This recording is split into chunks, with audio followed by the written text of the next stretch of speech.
Welcome to Inside Outside Innovation, episode 107.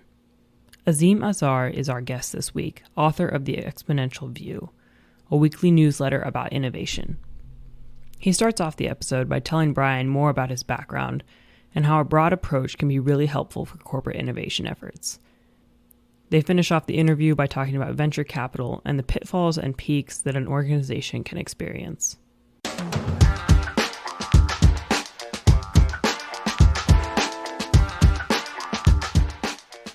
IO Innovation is hosted by Brian Ardinger, founder of Next, a provider of research, events, and consulting services that helps innovators and entrepreneurs build better products, launch new ideas, and compete in a world of change and disruption.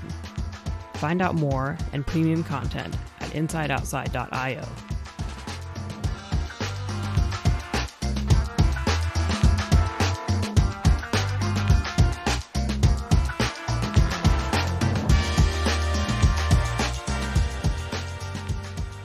You know, I've always been a data hound. I've always been a reading hound, and I did lots of maths and physics and chemistry at high school, and I studied philosophy and economics and politics at university.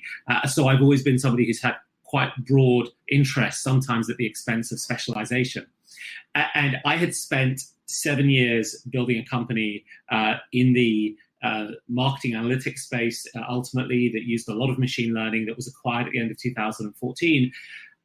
And that was the first time in my life I had spent 7 years just worrying about one really narrow thing.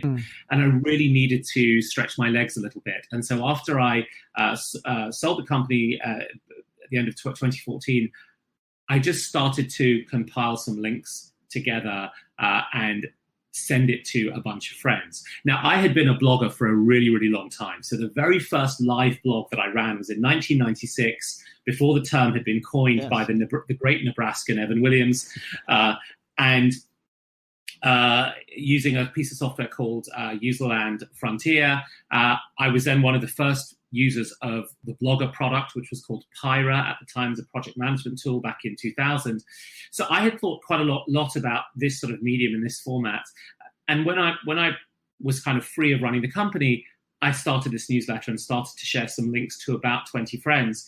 And I think the distinct spin that I brought to it was for technologists to be able to see their technology in the context of culture and society and business, and for business people and people who are not technologists to start to put their hands around what are these technologies really. And I feel that I'm well equipped to do that because I've studied the sort of social sciences, and I've worked as a regulator and so on. But at the same time, I have been in the tech industry for a long time. I have written code, most of it very bad.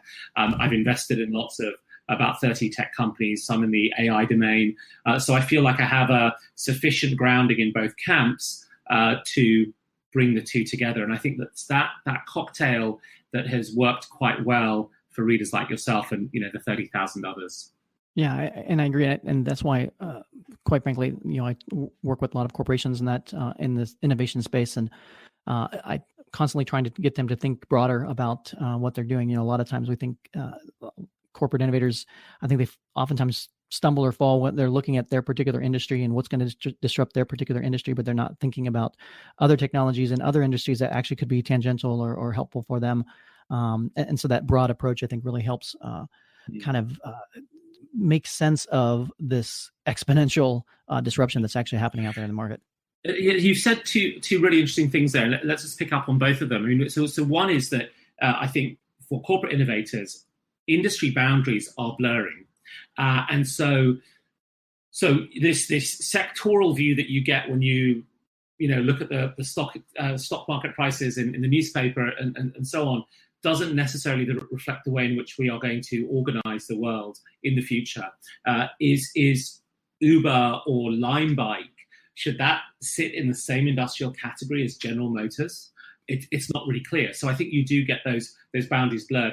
But I think the second point is that technology is now the interface to all the resources that we access in the world, and lots of the things that we do with technology, and lots of the impact of the kind of fundamentals of modern sort of exponential IT puts pressure on the systems of governance, the systems of industrial organization, and systems of education that we have been using relatively successfully for the last 200 years.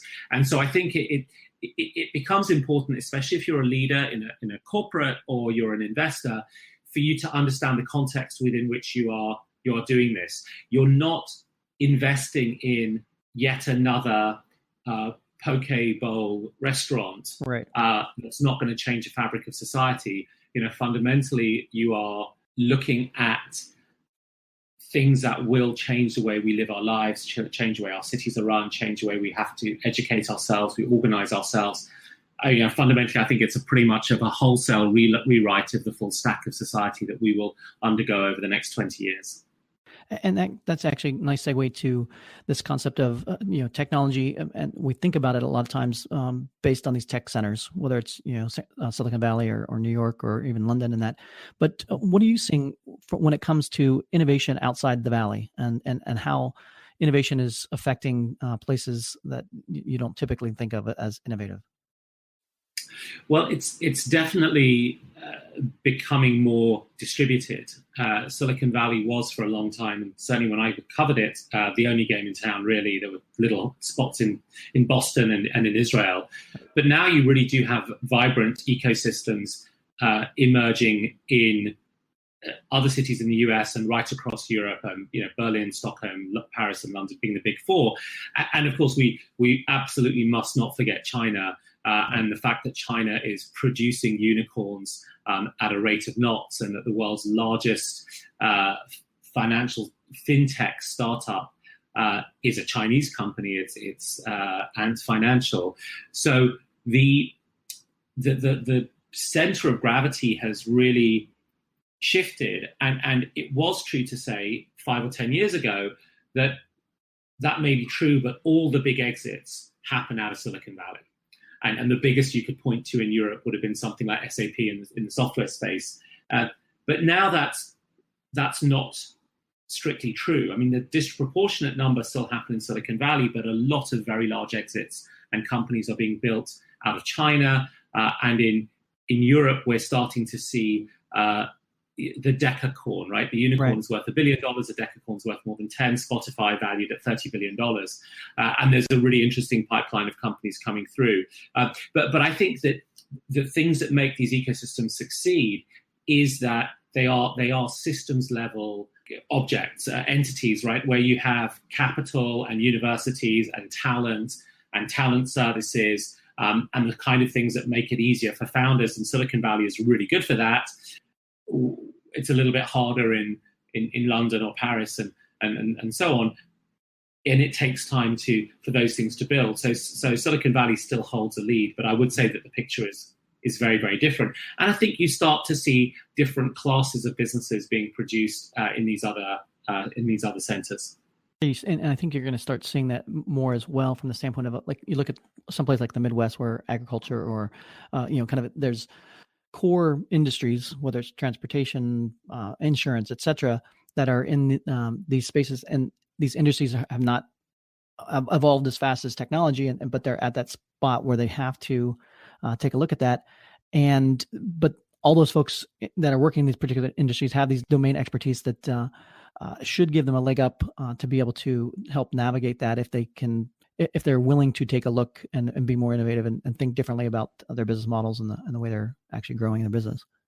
Yeah, that's such an interesting point that you've made again, Brian, because if you think about the huge Silicon Valley successes, there were these global consumer products, Facebook and Twitter and so on, and Google, and they were global enterprise platforms. And I think if you're going to build a global consumer product, like a sort of Facebook competitor, Silicon Valley is probably a better place to do it than any of the other places. But there are lots of companies that are going to create incredible value that need to have a closer connection to the space in which they are operating. Mm-hmm. So, for example, I'm a venture partner at a fund called Kindred out in London, which is an early stage fund. And one of our companies is called 5.ai, and it's an autonomous vehicle company.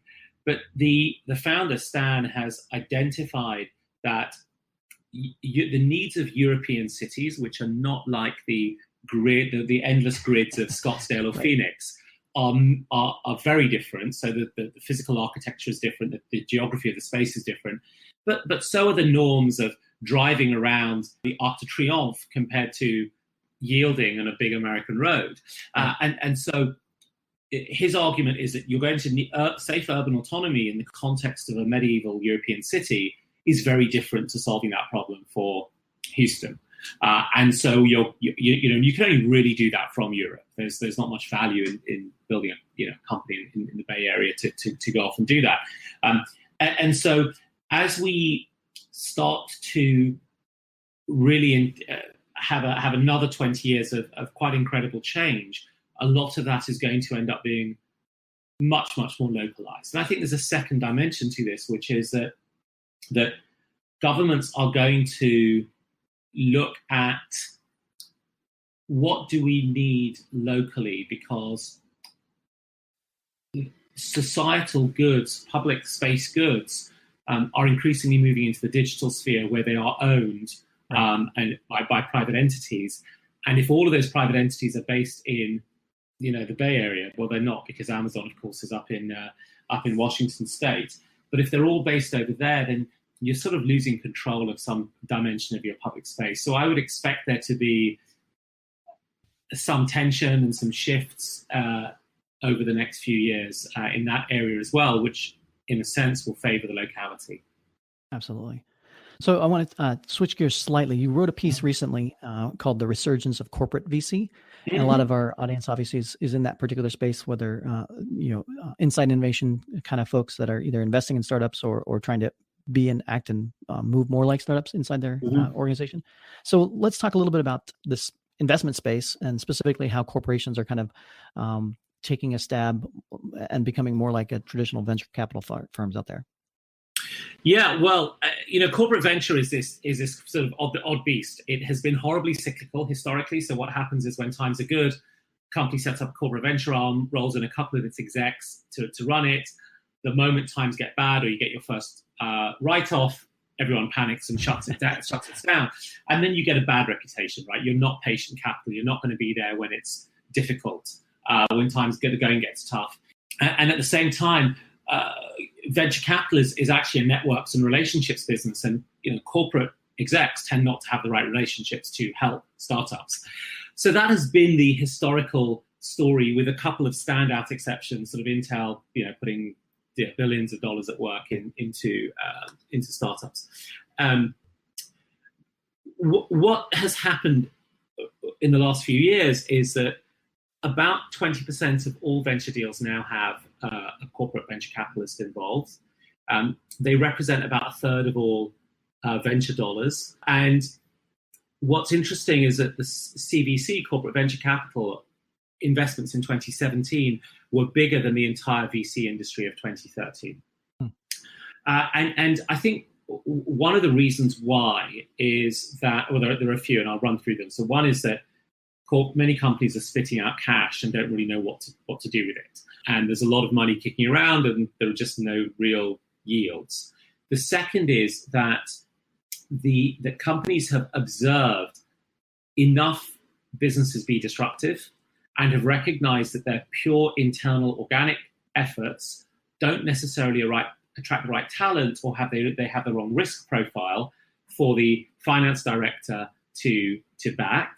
And if anyone's backed a startup business plan, the volatility and uncertainty around where that thing actually ends is tough often for angel investors to deal with, let alone a corporation that has to report, perhaps to its shareholders very regularly. And so I think that, combined with a maturation in the way corporates think about their investment.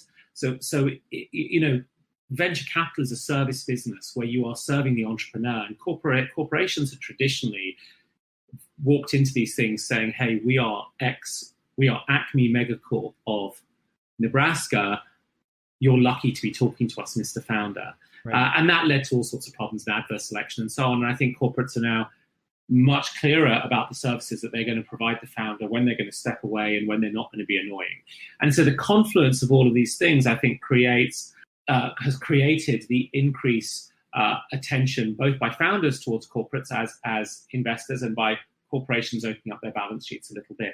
But I still really encourage, as a general rule, and it varies a lot from company to company, that if you're going to do corporate VC, you need to start thinking about your model from the perspective of what does a real VC look like, rather than how do I make this fit into my existing planning and investment cycle. And you almost have these two different types of investing from that corporate side. You have the kind of investing for return, and in that case, they may be better off just investing in other funds versus the strategic kind of investment bets that they're placing out there right now. Am I allowed to disagree with you on that one? Brian, okay, so let me disagree. So I think it's this idea of the strategic versus financial dichotomy is really a false dichotomy, and it comes out of a control culture that has been instilled in large corporations because of a combination of principal agent problem and sort of Fordist style management. And there are cases where corporate venture arms have gone off and done crazy things. They're few and far between. You're far better off in many cases, especially if you're thinking about industry blurring boundaries, giving the managers of the corporate venture capital much more freedom to pursue financial returns. Because if you don't, you get into that adverse selection that you back the fifth biggest social network, which is who knows, or the seventh biggest ride-sharing business, which is who knows, rather than the best one. And you may have less strategic risk because you've said to them you've got to be strategically motivated, but in theory, but in practice, you end up with a portfolio full of dogs, which go nowhere and don't help your organization. So I actually don't. I think you have to frame it as a strategy in the same way that many venture funds have an agreement with their limited partners about where they're going to invest and what the mandate is, but you need to give them much more room to maneuver. Now, there are times when that isn't the right approach. So when you are thinking, look, I strongly understand that in my business, I need to build up my capability in this particular area. Mm-hmm. And you've got a very, very clear understanding of what that might be, then you might be much, much more directed about what is the strategy. In other words, you give a narrower investment mandate to your investment managers. But I think once you've given that mandate, that's all about the breadth and the width of the mandate. So I had a really interesting conversation with a corporate VC, and they had identified that food delivery was going to be really important for them. And so a key part of their strategy was, let's find food delivery companies. But within that, you're just trying to find the very, very best. Right. And I think if you're going to, what you have to do if you're going to get into kind of corporate VC is you're going to have to take a little bit more risk on. You're going to have to take a portfolio approach, because the more you try to be certain about the bets that you make, the less VC you're actually doing, right? There's no point turning up to that particular game of tennis with a set of golf clubs, right? If you want a slow-paced game like golf, play golf.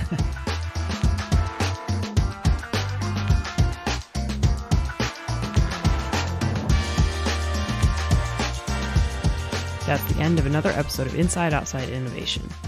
Thanks for listening.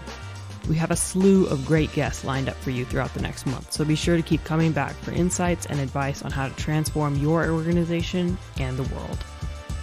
Until next time, go out and innovate.